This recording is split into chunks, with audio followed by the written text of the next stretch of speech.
Hello, everybody, and welcome to Pastrami Nation. We are the meat of pop culture. We have a very special interview today. Joining us for this interview is Pastrami Nation's very own Rebecca Benson Hello. and Pastrami Nation's newly christened entertainment editor, Mr. Kevin Hoskinson. Hey, everyone. Yay, Kevin. Thank you. Thank you. Thank you.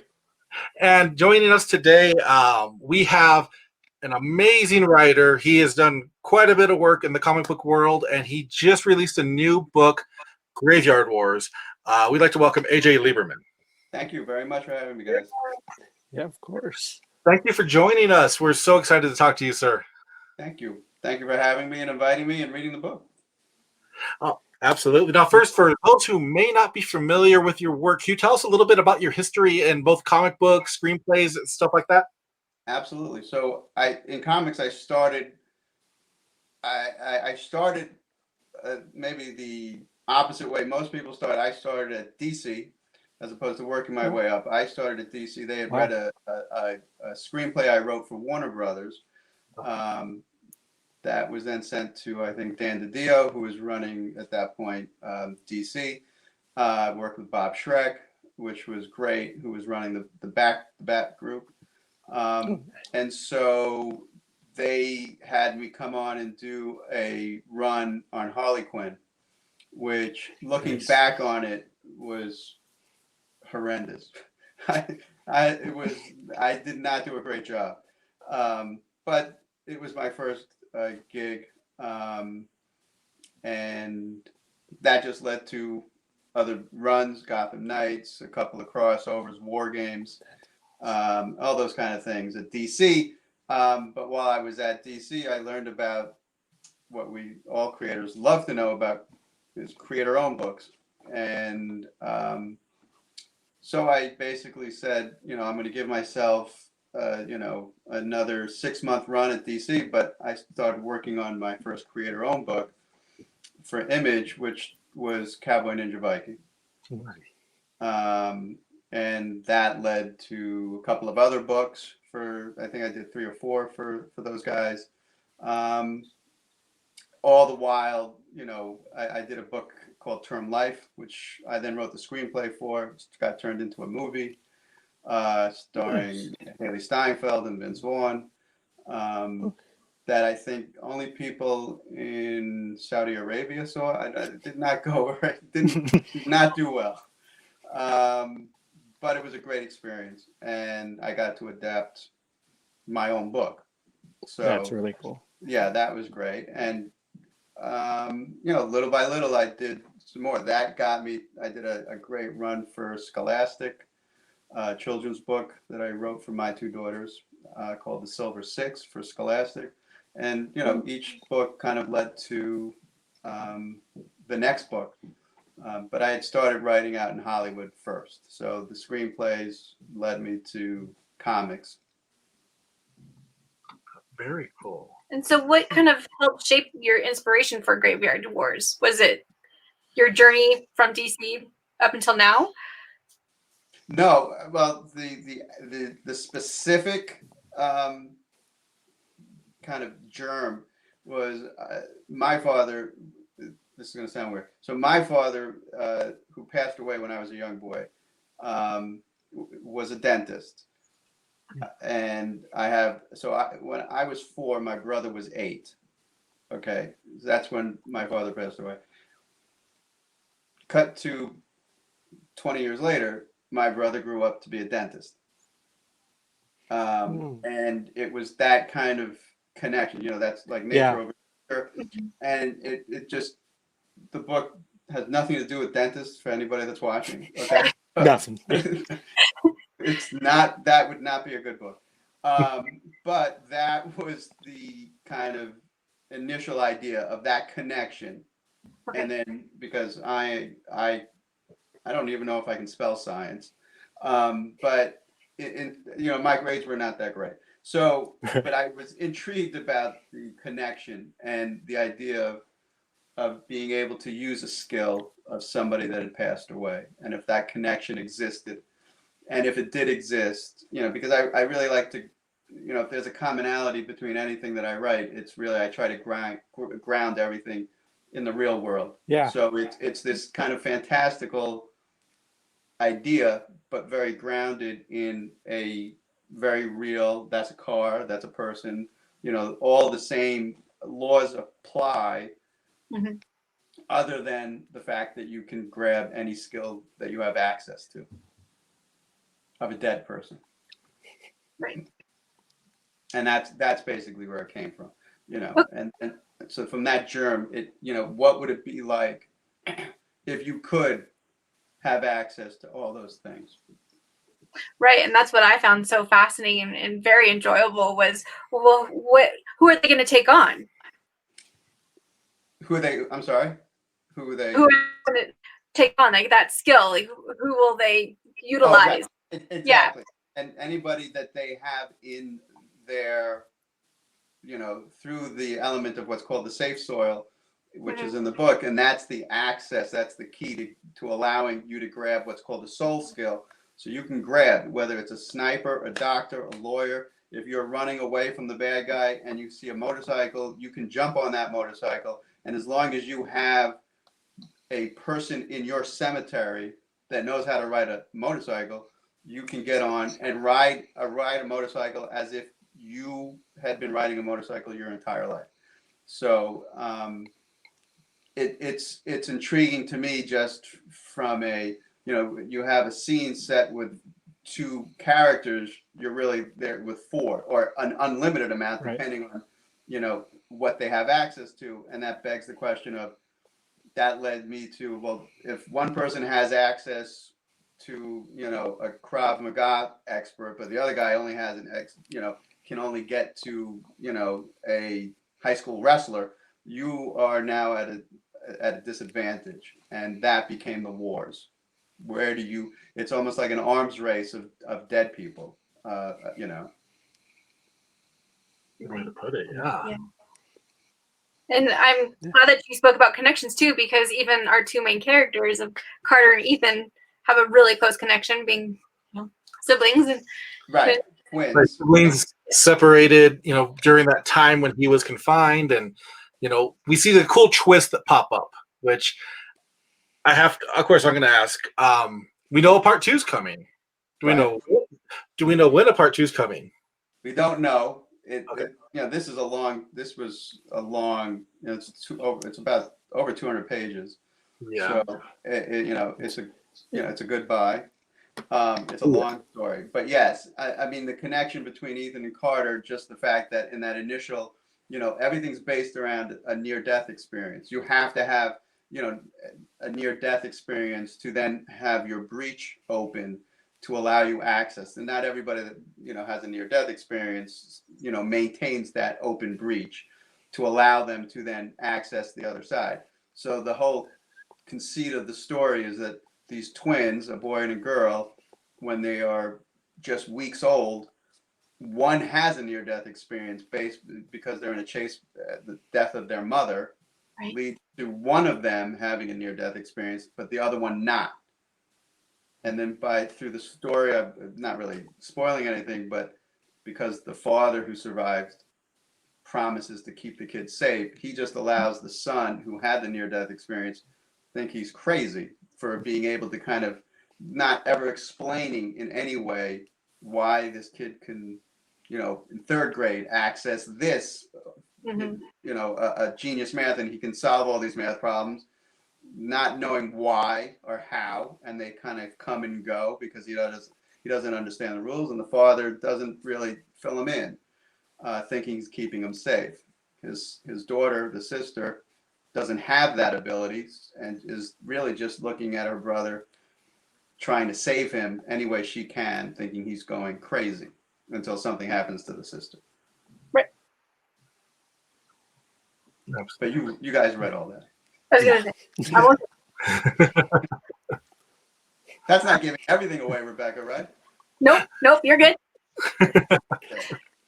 I mean, the way I approached it is, and you guys can tell me if it worked, is what I like to do is, it's over 200 pages, but literally I like to make the reader question everything they just went through on the last possible moment. Yeah. So really on page like 200, you learn something that makes you question the entire Yeah. story. Not question in a way that did this even happen, but oh, now I have to look at everything Differently. Yes. Yeah. Yes.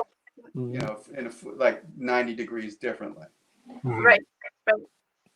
And then that, Kevin, that goes to your, I'm sorry, Nolan, that goes to, part 2. And that'll be great. I mean, do you guys think it worked? Oh yeah. Oh, Yeah, absolutely. absolutely. Go ahead, Kevin. No, yeah, absolutely. It worked really well. Yeah, that was great.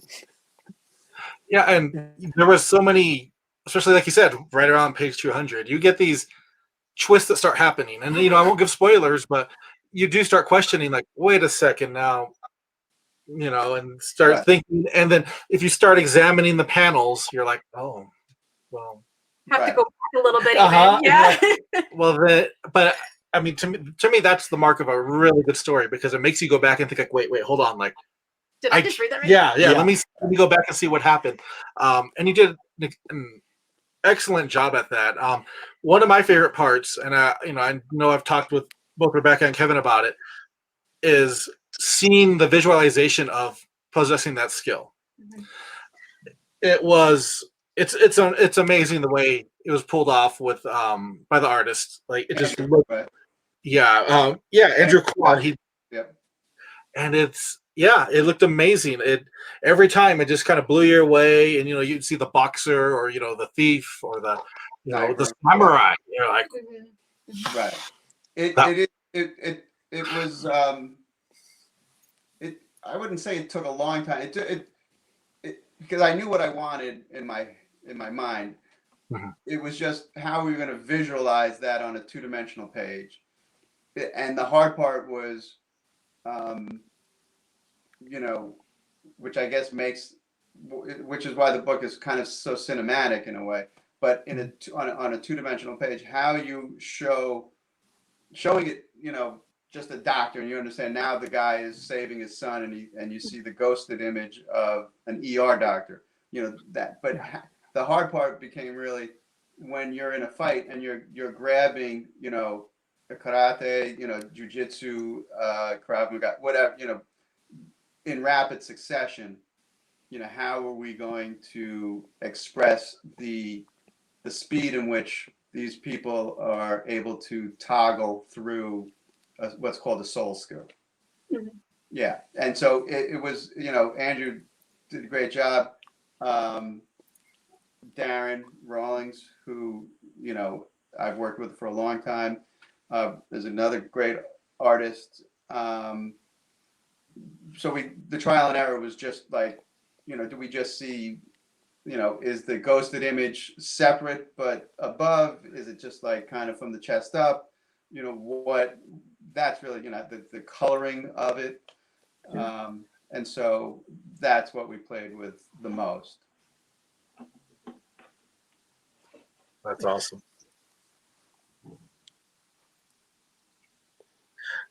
And you talked about the colors. Mr. Darren Rawlings did a fantastic job on the colors because it's he uses such a small palette of colors to tell the story. Right. And It is, and that's a product of a couple of things, really. Darren came up with a palette. Andrew applied it. We had started a full color, but because of certain things were happening with optioning and stuff, we needed to finish the book much quicker than a full color with a book this size would take forever. I have like the first 3 pages that Andrew colored full color, and it's beautiful. He did a great job, but it was going to take forever. We were going to not make any window that we needed to make, and so we kind of stumbled upon this. And to be honest, it to me it works almost better because the color scheme pushes the story to the forefront and really changes per scene. Right, and that's exactly what Rebecca had mentioned, that it changes per scene and it really matches it. It does it so Right. well, and it Right. really adds to the emotion that we already see in the artwork. Right, and yeah, he's super talented, and so it kind of, once we saw it, we thought it worked perfectly, and all outsides are this or all insides are this, but if the page is 2 inside and 4 panels outside, then that would at least wake the eye up, so we're not just looking at the same color scheme over and over again, because then you just get bored and you don't see, you have to kind of wake the eye up a little bit, as I'm sure you guys know. So, but I'm glad you guys liked it. That was a concern. Yeah. Great. And had you worked with Andrew before, and did you have a prior working relationship with him, or did you kind of just stumble upon him? How did you get involved with Andrew? I think, well, so Darren Rawlings and I had a publishing venture that we did together. Darren and I, we came together for the book I did for Scholastic called The Silver Six, and we just kind of became really close. Although we've never met. He lives in Canada and I live in New York. Andrew Sebastian. I only work with Canadian artists. Most of my books are done with Canadian artists. And so Dan and I started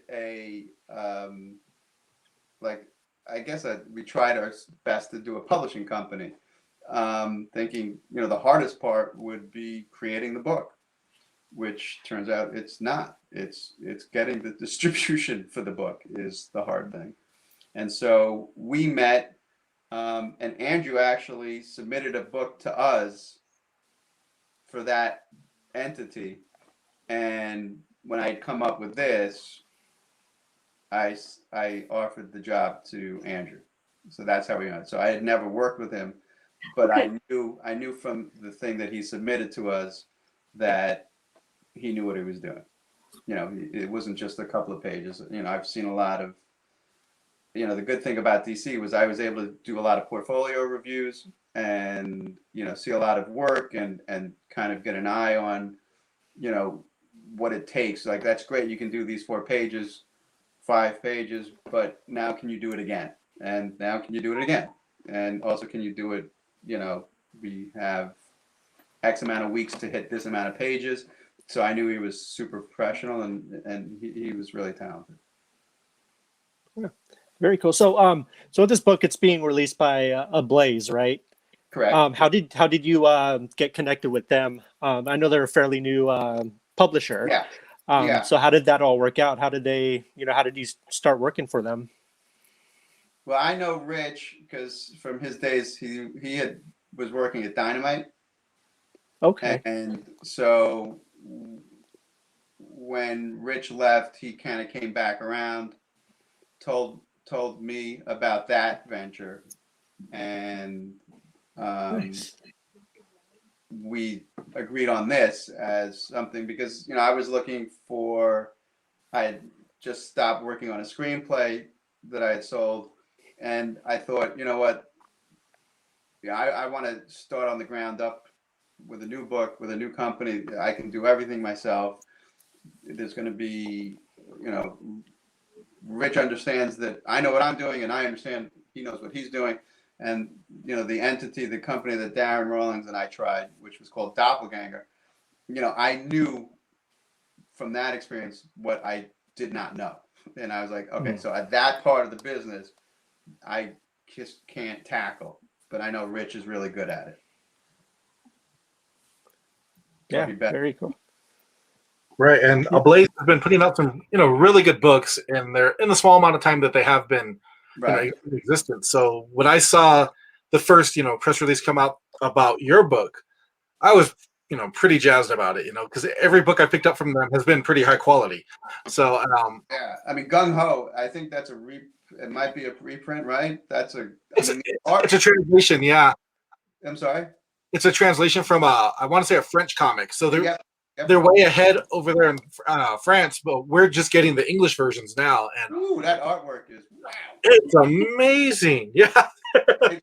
I was like, that's full color. I would have held the press for that. I have never seen that kind of like interior color work on a comic, in my life. It was. But in France they take it. They treat it like an art. I mean, it is an art, but like but publishing and long form comics and graphic novels are elevated over there. Right. And so it's not. I think we're still lagging behind here in America of how they view the medium.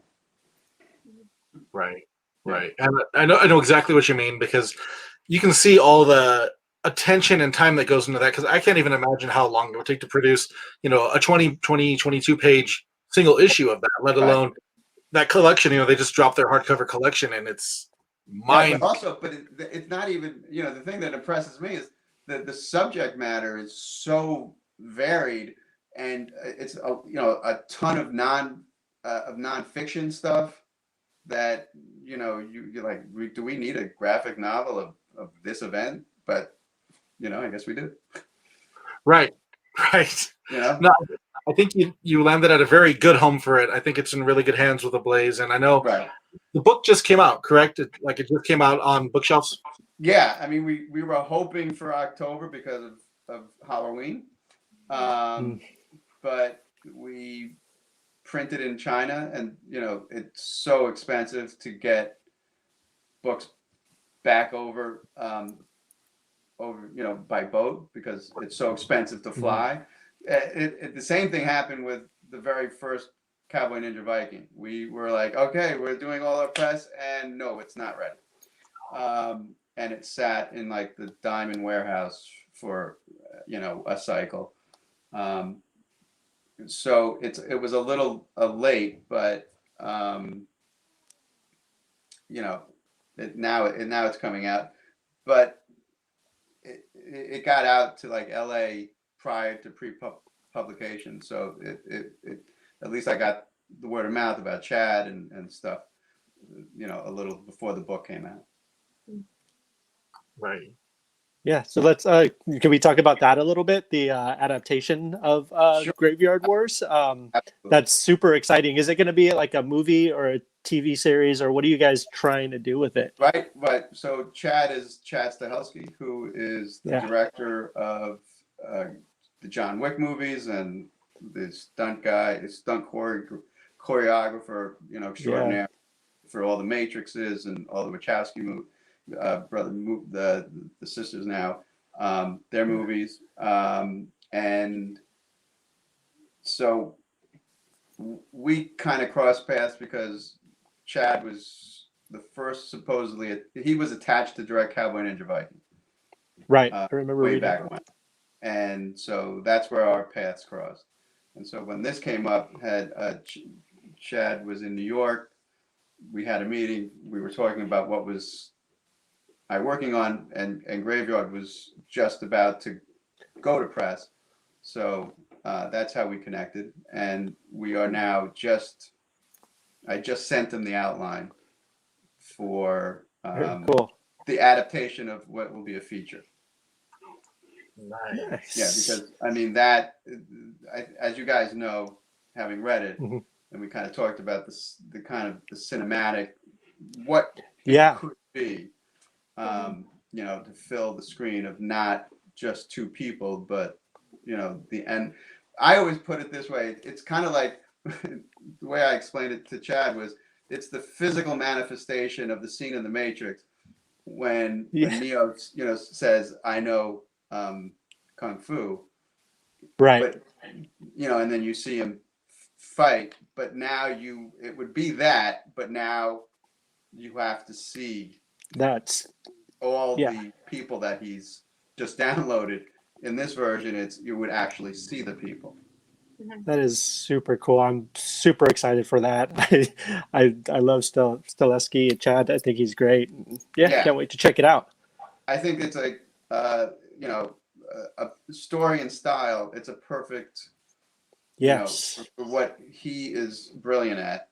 I mean, I think it's like the story and his style. It's a perfect marriage. Cool. Yeah. I can't wait. That'll be fantastic. And I was talking about earlier with Rebecca that this is helping fill a void that's been left in that supernatural realm. There's not a whole lot of big things happening, especially now that Supernatural has the TV show has and I mean, like, I know that's Kevin's like life. It's his thing. Yeah. And it really, but this gave me that vibe. You're right. That's like 15-year run. Yeah, it's super impressive. Like, it's huge. It's huge. Yeah. But it's over now. But that's okay. Still have all the old episodes, and it's fine. I'm fine. Right. Guys. I mean, we're good. I guess Nolan, you're right. It's in that arena. Mm-hmm. And the world building of and it's similar, I guess, the way what Chad and I talk about it. It's similar in the approach of like how the Wick movies started confined and then kind of grew and then grew, and he's doing the fourth one now. It's that same, we're going to start tight and try to expand and obviously you guys know how the book ends to kind of lead you into that larger graveyard war. Right. I loved it. Yeah, go ahead. I already have it envisioned in my head with his style and just, getting into the more supernatural aspects and everything of it. Like, you couldn't ask for a more perfect director. You couldn't. Like the grittiness and just everything. Right. I'm excited for it. I haven't even seen it, and I'm ready. I'm there. Thank you. Yeah, so knock wood. Yes. We will make it happen. We'll do whatever we need to do to make this happen. I'll let them know. Yeah, I'll bring for sure. On. Next time we do it, I'll bring them on. And, please. Let's do it. He's super talented. Oh yeah, he's. I didn't realize he was a stuntman on The Crow as well. I mean, like he's done. He is the guy. He is the guy. Yeah, and and more power to him. He's. I don't know if he would agree, or if he knows, but he almost, he's taken on the mantle of trying to push forward the idea of like, stunt work as an art. Yeah, I've been reading a lot about that. Like they're trying to get an Oscar category for it as well. Correct. And why not? Because if you look at any given year, what's driving that? I mean, look at Extraction. The biggest thing on Netflix or whatever. I mean, that was one long choreographed fight, right? It was amazing. Yeah. Right. Or all their work in the Marvel stuff that he's done. It's amazing. Yeah, definitely. But yeah, definitely. It'd be cool to have you both on. That'd be great. Yeah, let's see once we can set it up. And I knew he would like it just from our conversations about Cowboy Ninja. So yeah, I was excited when I gave it to him, knowing just waiting for the plane ride to get back from New York to LA to say, okay, let's hit the ground running. Cool. It's going to be so great. I mean, what a great combination. Having read the book, knowing the source material is so amazing, and also like we're just massive John Wick fans too. Like that. It's something that constantly comes up in podcasts we do. Like, and we're like, by the way, and John Wick is one of the best action movies like in the last 15 years. And it's because of the minds like that make it happen. So to see those coming together, that story. All three of them were like you wouldn't think, because usually. You could make the argument on any trilogy, by the second half of the second one at least, or you could see this in the Matrix almost, like the technology caught up to them. So by 3, we were like, okay, we're kind of, the fact that Chad's able to kind of reinvent what normally would then be like, okay, we've kind of got used to it. is just a testament to him. Yeah, absolutely. Oh yeah, the bar is always raised. I mean, every action scene kept going up, and you're like, yeah, how can it be more? It's a little daunting to know that, like, if you're coming up with an action scene, that he's the guy that has to read it, knowing that Right. he does. And I'm like, this is going to be interesting. Like, what am I going to come up with that you haven't even thought of already, or probably thought of and forgot? But it's also exciting because you get to see how he has it come to life, and his own version of that. I mean, wow, what a really cool thing, and something that you created. Yeah, yeah. I mean, it's just what just this is just a stepping stone for him in terms of, like, here's the baseline. And then he just elevates it to, like, well, I understand this, but I see it as this. And then how do you express that? It's almost, if anybody, I mean, prior to, say, the Transformers, if somebody told you Michael Bay was doing a Transformers movie, you're like, okay, but how is that going to look? Yeah. And I'm sure they spent a fortune just trying to figure out that, like the previs of what a transforming Transformer looks like. And once you kind of understood it was going to be like a split second to a, and that's what I think Chad's going to bring to this. Cool. That's exciting. That's super exciting. Now, Graveyard Wars, of course, is available now. Please, everybody, go to your comic shops, go to your bookstores, track this down. Are there any comic shops left? Yeah, there are comic shops out there. Perfect. Reach out to our local one. I saw it come in, so I'm going to place my order for the hardcover one. Yeah, it comes in hardcover and softcover. Absolutely. So I appreciate everything. Oh, absolutely. Yeah.